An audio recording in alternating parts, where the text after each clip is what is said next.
in various debates, Governor Romney has decried the administration's budget planning for the Pentagon, saying the Navy is now smaller than at any time since 1917. The Air Force is smaller and older than it's been since 1947. We're not giving our veterans the care they deserve. We're cutting our number of troops. Quote, we simply cannot, those are all Romney's statements, we simply cannot continue to cut our Department of Defense if we're going to remain the hope of the earth. What's your view of his analysis?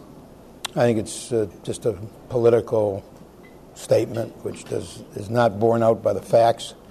Our military is incredibly strong. Our budget, I think, is bigger than maybe all the rest of the military budgets in the world, or all of the Western NATO countries put together, or I forgot what's included in that, but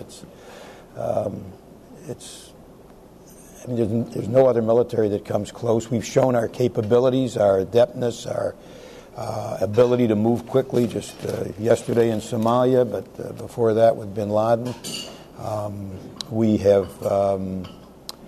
We've got to be, as our President and the Secretary of Defense say, we've got to be a lot smarter, a lot more efficient in the way we spend money. And they're working very hard to reduce the cost overruns of our weapons systems. But the bottom line to me is this. We're going to be asking the military leaders of this country, when they come in front of us next month, we'll be asking them this question. Do you support this budget request?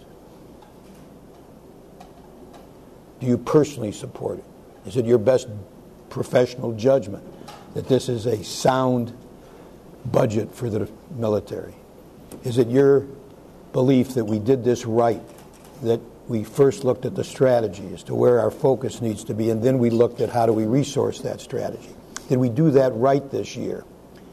What about consultation? Were you folks, I'm talking now the military leaders, the chiefs, for instance, our combatant commanders, we'll be asking this question. And I know what the answer is because I've already asked them. And I asked them again last night. Their answer is they were deeply involved in this budget request, and they very much support this budget request. And not because they have to, but because they were involved in preparing it. They believe it is a sound budget, a strong budget. The fear that they have is that the sequestration will be triggered. Then you got a totally different ballgame. That's what the fear is going to be.